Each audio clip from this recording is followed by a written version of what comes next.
Greetings. How you loving? How you loving? How you loving? So I am coming to you from Dallas. Yay! Dallas.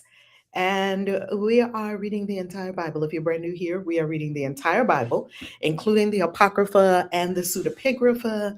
And I am Reverend Valerie Love, also known as Kaisi. And every morning, yes, every morning, at 7 a.m. Eastern Time.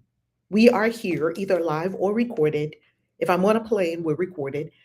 Every morning, you can come here and get your daily dose of the Bible reading every morning, every single morning. So, why am I in Dallas? I am in Dallas because I won another trip with the Wellness Club. If you don't know what the Wellness Club is, go to valerielove.com and come with us on a Tuesday night where we will help you understand what the Wellness Club is. I won another trip with the Wellness Club. How you loving? How you loving? How you loving? I don't have on my face and I don't have my light.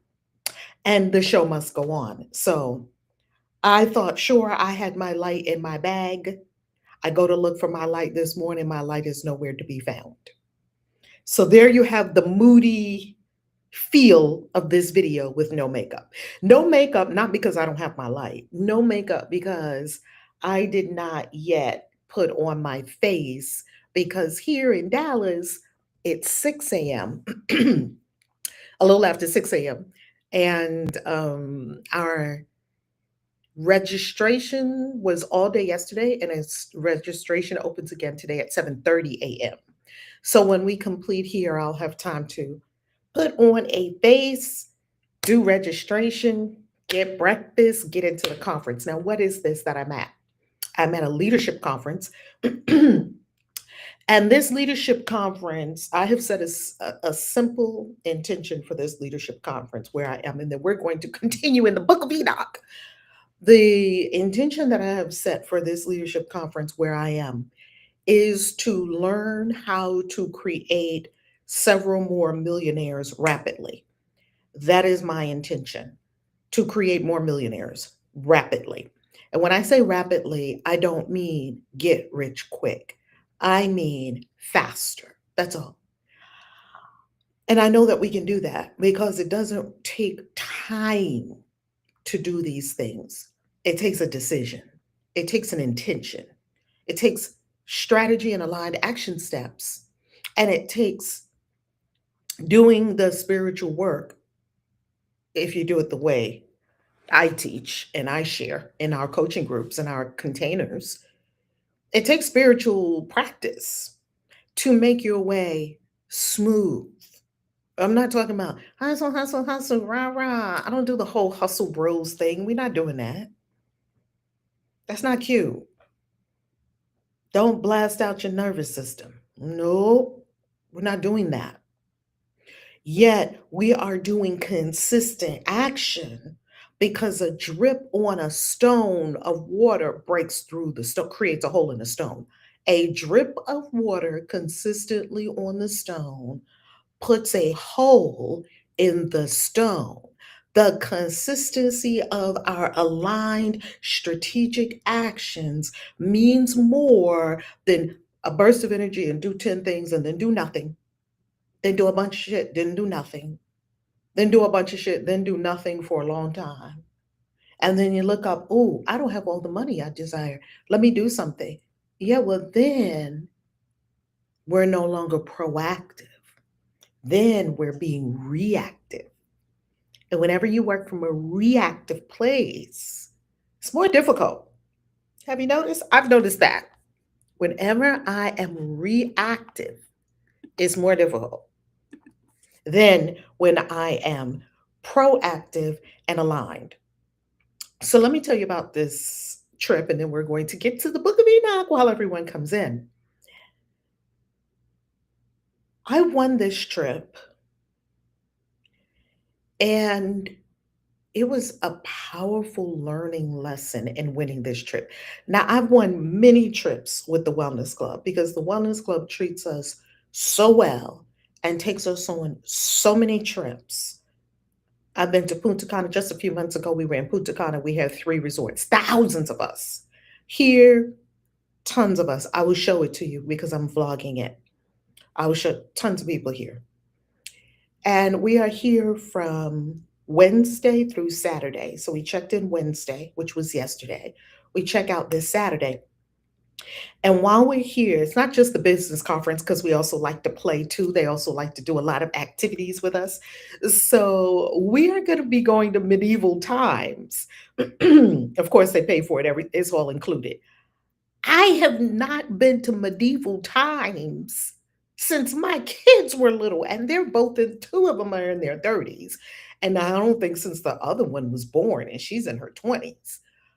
Medieval times. So we're going to medieval times. I'll get you some pictures. And they said, you can come as either, a peasant, a royal, or a knight. And someone in our circle said, I said, well, I don't think I have anything to wear to medieval times. And you know what someone said? Oh, I'll just throw on a long skirt and a white shirt and go as a peasant.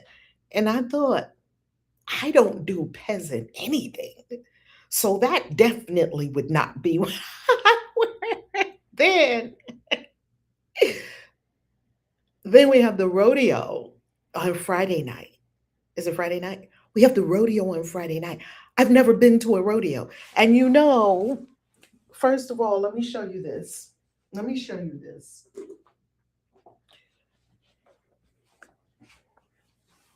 Did I not get the most ostentatious, fabulous rhinestone hat for the rodeo, baby? Because I'm extra. That's what I do. Extra should be next to my name in the dictionary. Extra, because that's what I do. I am extra. I love being extra. I have always loved being extra. And it's fun. It's so much fun to be. Oh my goodness. It's even suggest a peasant. We don't do peasants. We don't do peasants. We do royalty, maybe a knight. You could do a knight, but I'm not going to do a knight. I'm going to do some kind of royal. And I have this long African skirt. So I will be some kind of African royal going to medieval times. I know. African people didn't we're in the medieval times with the European people. I know, yet I'm doing it my way. We love extra. Come on, right, Angel? We love extra. So that's what I'm doing here. And we're here. It starts today. We checked in yesterday. And we're at this big, huge place here in Dallas. It's wonderful. And the conference starts today. So I'll be beating my face after we complete here. And I will go. And so for the next few days, I'll be coming to you from Dallas. I'm saying that.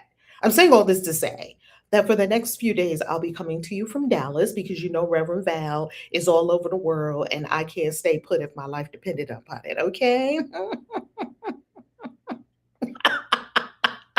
The AI agrees. Glorious new day, Reverend Evelyn. Come on in, everyone, and let us get to the Book of Enoch.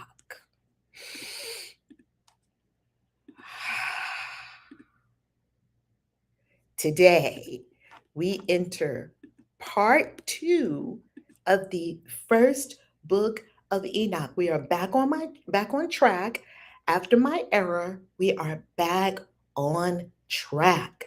Here we are, section 2 of the first Book of Enoch, called The Parables. The second vision that he saw, the vision of wisdom, which Enoch, the son of Jared, the son of Malalel, the son of Canaan, the son of Enosh, the son of Seth, the son of Adam, saw.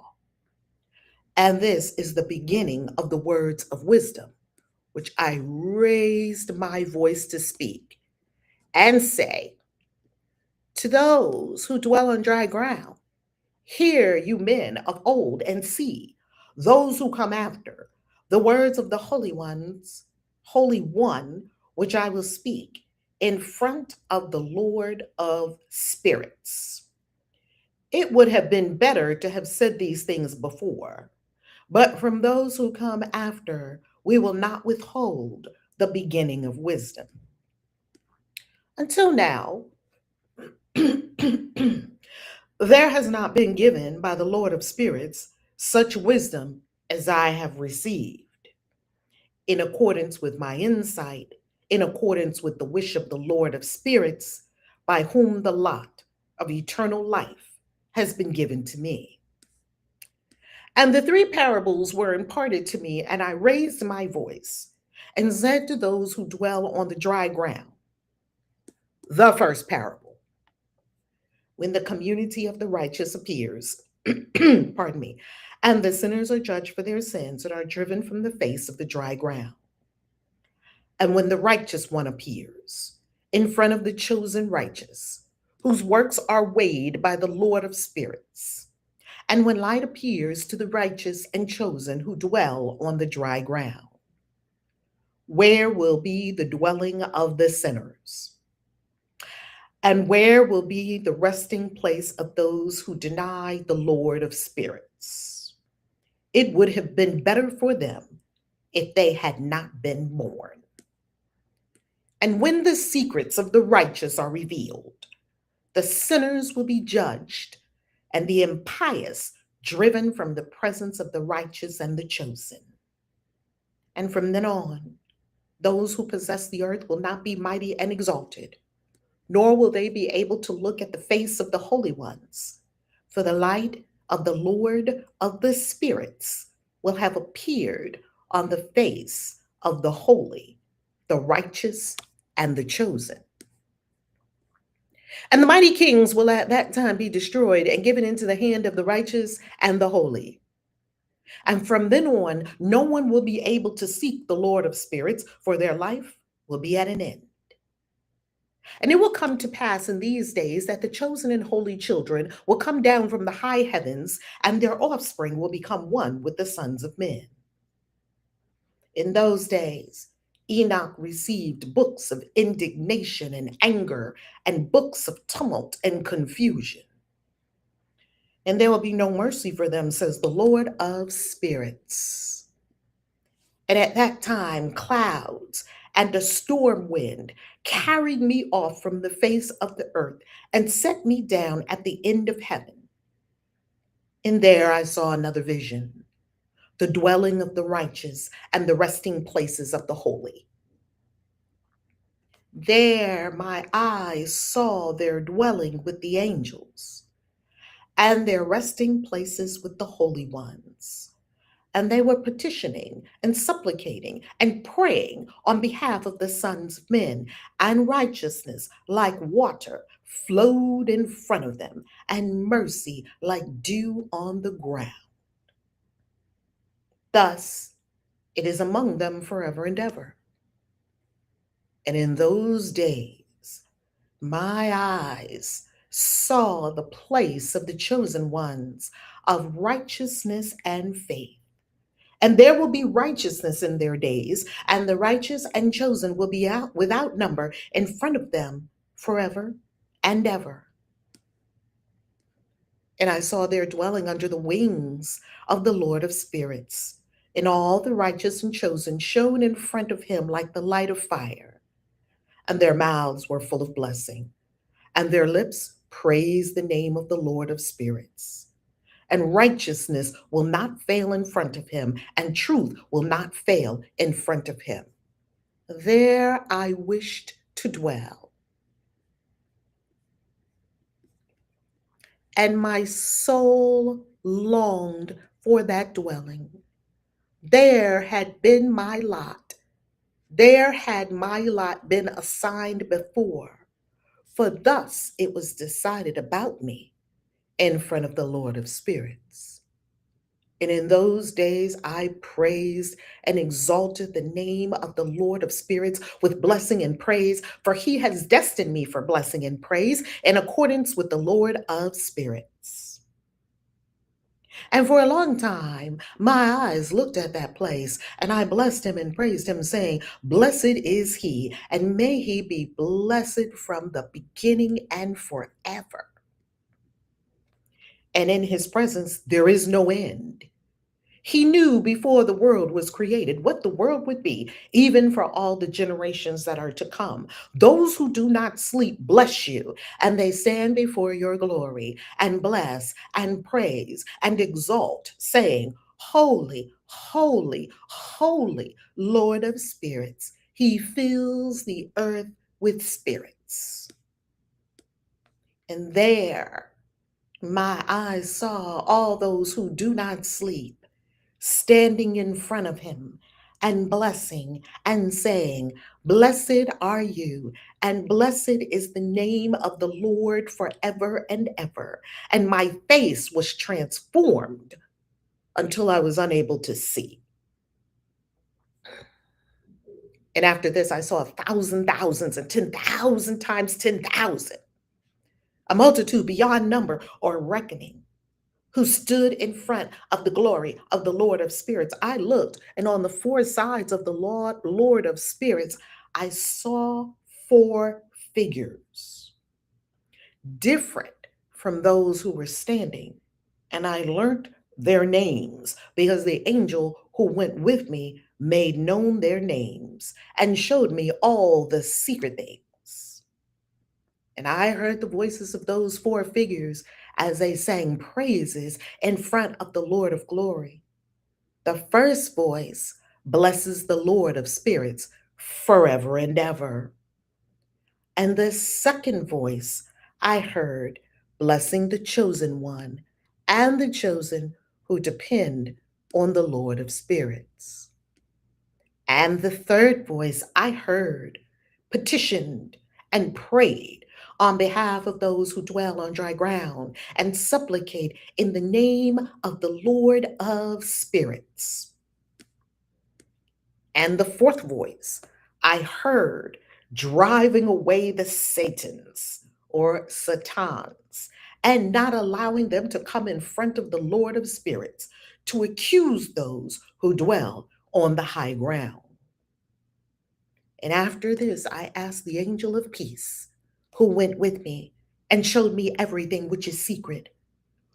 Who are those four figures whom I have seen and whose words I have heard and written down? And he said to me, This first one is the holy Michael, the merciful and long suffering. And the second, who is in charge of all the diseases and in charge of all the wounds of the sons of men, is Raphael. And the third, who is in charge of all the powers, is the holy Gabriel. And the fourth, who is in charge of repentance and hope of those who will inherit eternal life, is Phanuel. And these are the four angels of the Lord Most High, and the four voices that I heard in those days. And after this, I saw all the secrets of heaven, and how the kingdom is divided, and how the deeds of men are weighed in the balance. There I saw the dwelling of the chosen and the resting places of the holy. And my eyes saw there all the sinners who deny the name of the Lord of spirits being driven from there, and they dragged them off, and they were not able to remain because of the punishment that went out from the Lord of spirits. And there my eyes saw the secrets of the flashes of lightning and of the thunder, and the secrets of the winds, how they are distributed in order to blow over the earth, and the secrets of the clouds and of the dew. And there I saw from where they go out in that place, and how from there the dust of the earth is saturated. And there I saw closed storehouses from which the winds are distributed, and the storehouse of the hail, and the storehouse of the mist, and the storehouse of the clouds. And its cloud remained over the earth from the beginning of the world. And I saw the chambers of the sun and the moon, where they go out and where they return, and their glorious return, and how one is more honored than the other is. and their magnificent course, and how they do not leave their course, neither adding nor subtracting from their course, and how they keep faith in one another, observing their oath. And the sun goes out first and completes its journey at the command of the Lord of Spirits, and his name endures forever and ever. And after this is the hidden and visible path of the moon, and it travels the course of its journey in that place by day and by night. One stands opposite the other in front of the Lord of Spirits, and they give thanks and send praise and do not rest, because their thanksgiving is like rest to them. For the shining sun makes many revolutions for a blessing and for a curse. And the path of the journey of the moon is for the righteous light, but for the sinners, darkness. In the name of the Lord, who has created a division between light and darkness, and has divided the spirits of men, and has established the spirits of the righteous in the name of his righteousness.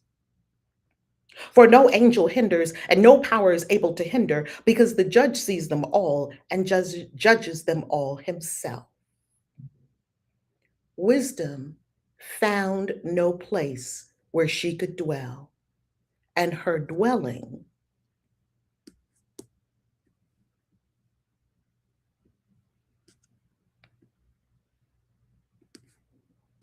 hold on.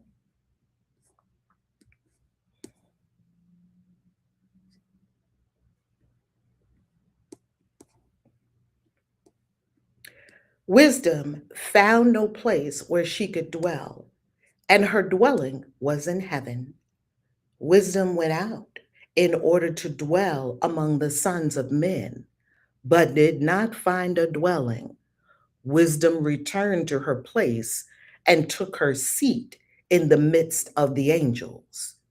And iniquity came out from her chambers. Those whom she did not seek, she found, and dwelt among them, like rain in the desert, and like dew on the parched ground. And again, I saw flashes of lightning in the stars of heaven, and I saw how he called them all by their names, and they obeyed him. And I saw the balance of righteousness, how they are weighed according to their light, according to the width of their areas and the day of their appearing, and how their revolutions produce lightning. And I saw their revolutions according to the number of the angels, and how they keep faith with one another. And I asked the angel who went with me and showed me what is secret, "What are these?" And he said to me, "Their likeness, the Lord of Spirits has shown to you. These are the names of the righteous who dwell on the dry ground and believe in the name of the Lord of Spirits forever." And other things I saw concerning lightning, how some of the stars rise and become lightning, but cannot lose their form.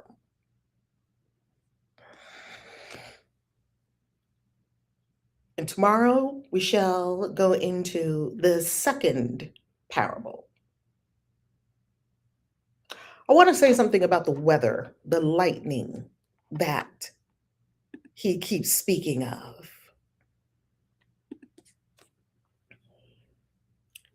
Yesterday, as the universe of life would have it, I listened to a podcast about the real purpose of the pyramids of Egypt. And being that we're going there in September, and I love going to Egypt and have been several times and cannot get enough, and Egypt holds a key to what happened on this planet a very long time ago, it intrigued me what this independent researcher had found with regard to the pyramids and how this relates to the weather that Enoch is talking about.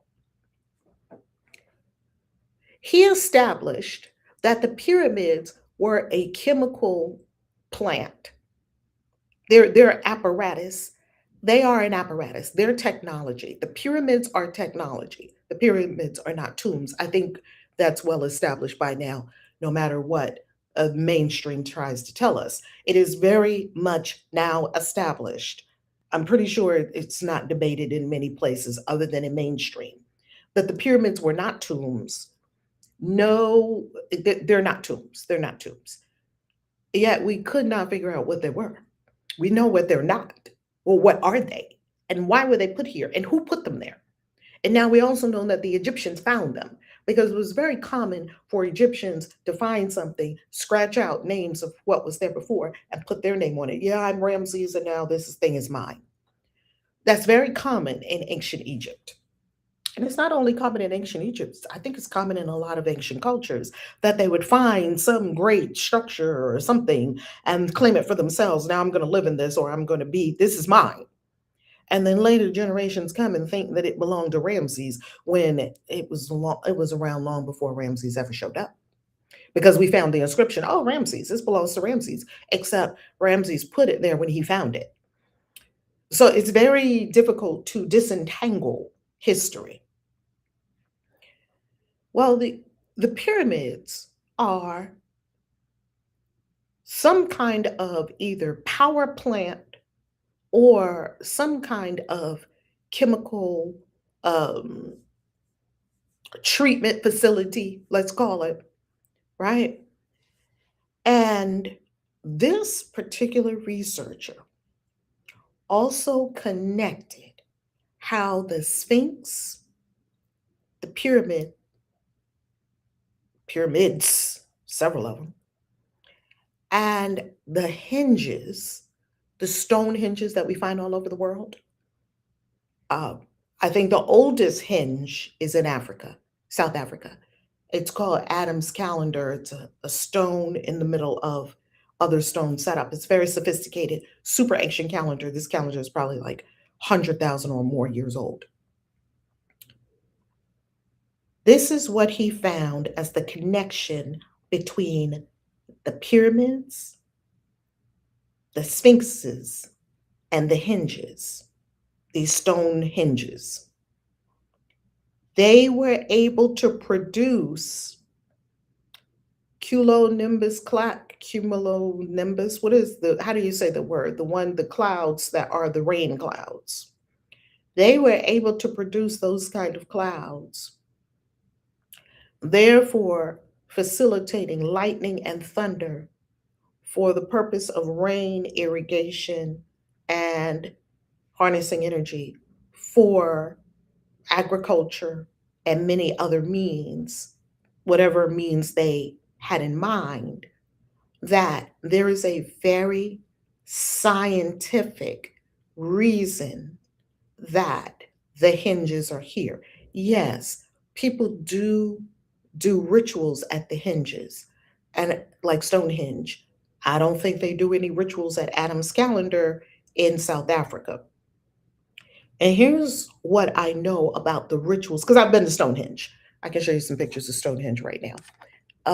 Because I like to go see these things for myself, as you all, as anyone who knows me knows, and anyone who's getting to know me, if you're new here, I love to go find things for myself. So let me pull up the pictures of Stonehenge. Here we go. Stonehenge. Hold on. And let's go on screen share and let's look at Stonehenge. Yeah, they were able to produce clouds with lightning and thunder, which would explain a lot. Which would explain a lot. So this is what it looks like when you first come into Stonehenge. They have a place where you can eat. And then where they drop you off, you walk down to actual Stonehenge. You're walking to go to the Stonehenge. And then you see it. You see it off in the distance, you're walking toward it. You know how London weather is. It's kind of, well, this is not in London. This is outside of London. It takes you About an hour, hour and a half to drive from London to here. I took a bus. Look at all those sheep. Okay. Okay, here we are approaching Stonehenge.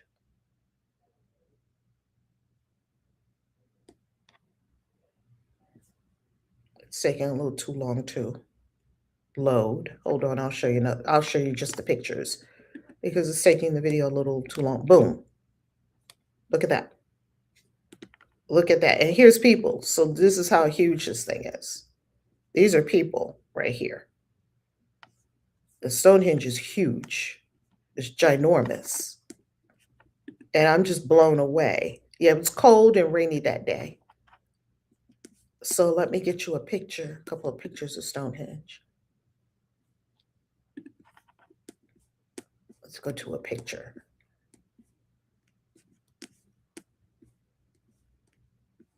Here's some pictures. So we'll just look at the pictures because now look at how huge it is. And that's a person. Well, as you can tell, those are people. So that's how huge these stones are, these megalithic stones. That's how huge they are. Ridiculously huge and heavy. And here you go. You didn't know I was going to take you to Stonehenge today, did you? You didn't know you were going to go to Stonehenge today, did you? Wake up on a random Thursday morning and go to Stonehenge with Reverend Val without ever leaving your house. There it is. There it is. Okay? And I cannot even begin to tell you the size of these stones. Here you get a little bit of an aerial view. Let's flip this over. Let's flip it. Okay, I don't see the little thing. Oh, maybe this is it. I can flip it. Flip. Okay, well, I don't, oh, here. Boom. Thank you. Save. Boom. That's an aerial view. Like, what is this thing? These monolithic stones brought from far, far, far, far, far away. Stop sharing. Okay, good, good. Somebody can help us with the weather. Clouds are called nimbostratus for light to moderate rain, and this is the one I'm looking at. Thank you so much, Dia. Cumulonimbus. Cumulonimbus for heavy rain and storms. That's the ones that they were starting. The cumulonimbus. We studied this in school. My brain doesn't want to wrap around that word right now for some reason. Cumulonimbus. Cumulonimbus. Thank you, Dia. I knew y'all would know. And how did they make these storms? I want to know. Now, got to look into this. I'll give you the exact independent, I'll give you the name of the exact independent researcher who he's extremely rigorous. So this man, when he gives you facts, figures, and what actually happened, his name is Jeffrey Drum. Hold on. Let me show you who he is. Hold on. I'm just going to show you a tiny screenshot of him so you can see his name and who he is and the actual podcast I watched. Let me share it with you. We can't play it in a video because, of course, it is copyright protected. And YouTube will tell them, hey, she's using your video. This is him right here. And his name is Jeffrey Drum. Look him up. I've seen him on podcasts before. This is the Demystify Sci podcast and the land of Kim. They speak a lot about the land of Kim. And the land of Kim is Egypt, and Kim means black, like the black land. Okay? That's him right there. And if you put his name into the search, he is extraordinarily rigorous. There are very few people that I have seen that are as rigorous as him. And so he's talking about it being a chemical plant, and that they could create weather. They could create weather. Do you see that right there? They could create weather, which would explain some things. This is what it would explain. It would explain some things. It would explain why we all have in all the pantheons a storm deity, a deity that has a lightning bolt, and he makes lightning come, he or she makes lightning come and controls the weather. Because remember, the Anunnaki are the original template. Because they were doing that, they were controlling weather. Controlling weather and creating lightning on purpose and creating cumulonimbus clouds on purpose for irrigation. Like, this makes so much sense. You know why? Because they were using, you're welcome, Aries moon, you're welcome. You know why this makes so much sense? Because they were using nature. They simply were using nature.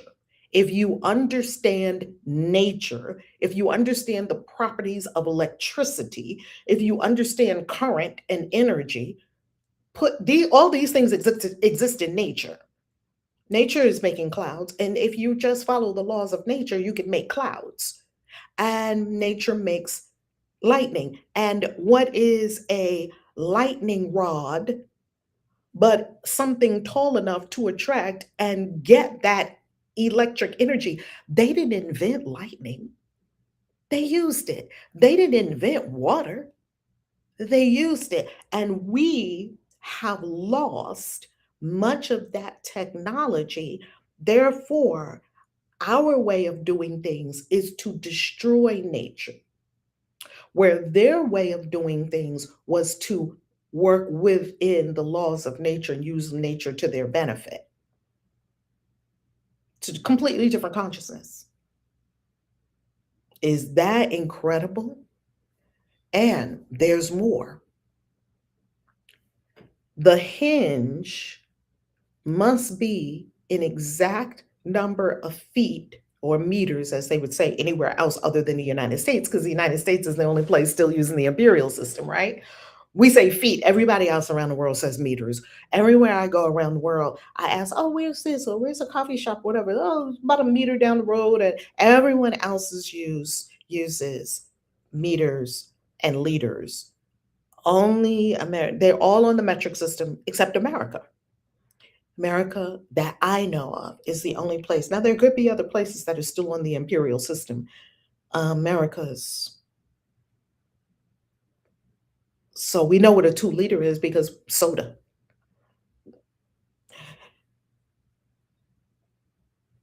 He stated that the hinge and the sphinx must be a certain amount of meters, an exact distance matters. The distance matters, that it has to be within a certain range. And when he did the calculation, the sphinx and the pyramid are within this range. And the Avebury, because there's a few different um, stone circles in Europe. There's just not one. There's not just one. Stonehenge is one of many. There's a lot of stone circles. I don't know how many stone circles there are. Let's look it up. Let's ask how many stone circles, because there's a lot of them. Okay. How many stone circles in UK? Boom. People ask this question all the time. Look at this. 1,300 stone circles and rings across the British Isles, with roughly 1,000 to 1,300 located specifically in Britain. And Scotland holds the highest number with over 500 sites. Neolithic and Bronze Age is what they're saying, that they were constructed between 3,200 and 2,000 BCE. I doubt that highly. Yet, AI has to do what we tell it to do, and we told it the mainstream narrative. That's why when AI gives you the mainstream narrative, you need to press it and tell it, no, AI, that's what you were told. I'm talking about the evidence and the facts. We're going to talk now about evidence and facts. Don't give me the ideology. Don't give me the translation of the facts and the evidence that you were told, because that's mainstream bullshit. I'm not interested in that. I'm not wanting to go back inside the matrix. I freed my mind out of the matrix. You all freed your mind out of the matrix. We're not going back into the matrix. AI is in the matrix. I hope we all know that. And you've got to get the AI to give you real answers. Beat it up, punch it, make it give you real answers. Look, Aries Moon said, yesterday the serpent mounds and today the hinges. I tell you, it's every day is something new. Day before that, why don't we have fur? What's going on with our anatomy? It's a flawed biological mashup. It's flawed. All right. I always thought they were time clocks. Ooh, I never even considered them being for creating weather. Isn't that interesting? Now, I do believe that Adam's calendar is a time clock. So let's look up Adam's calendar, which is in Africa, which you have heard all about. And I have a whole video about Adam's calendar. I'll drop it below.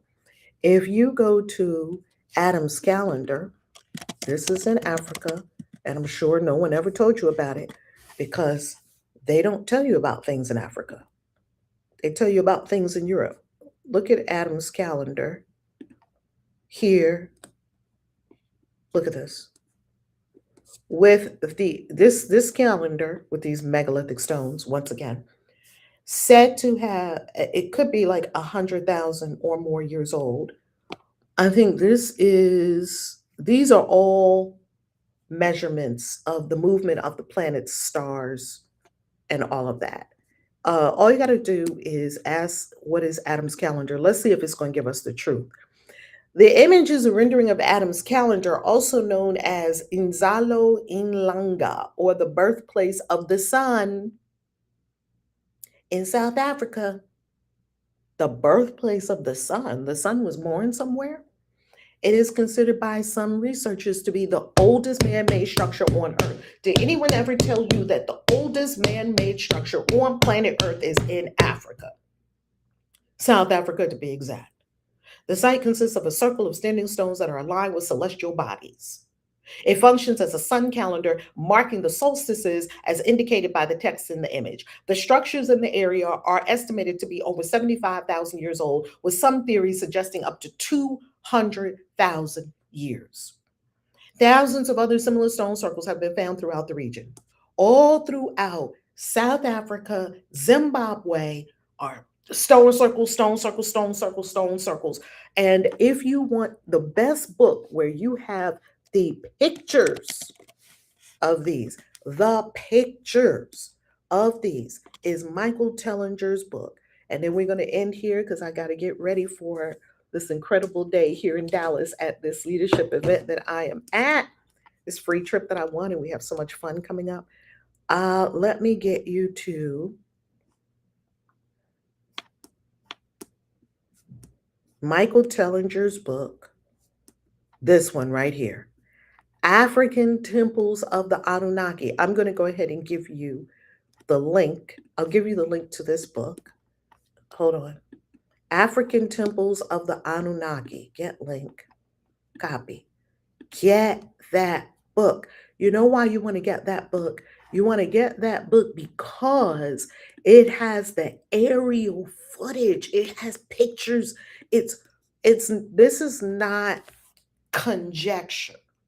It is literally loaded with pictures all across South Africa and Zimbabwe, overgrown sometimes with grass, and they had to, nature all across Africa and Zimbabwe, literally thousands of stone circles.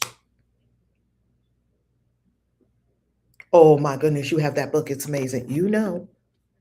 Tasha, oh my goodness. You can also, family, watch these things because this mainstream narrative, this mainstream trash that they keep trying to feed us is lie upon lie. And the independent researchers are the ones who are unfettered, who can tell us the truth, of which I also find myself among this. I did not say when I was little, what do you want to be when you grow up, Valerie? An independent researcher that frees minds from the matrix. I never thought, I never thought that that's what I would be. And yet here we are.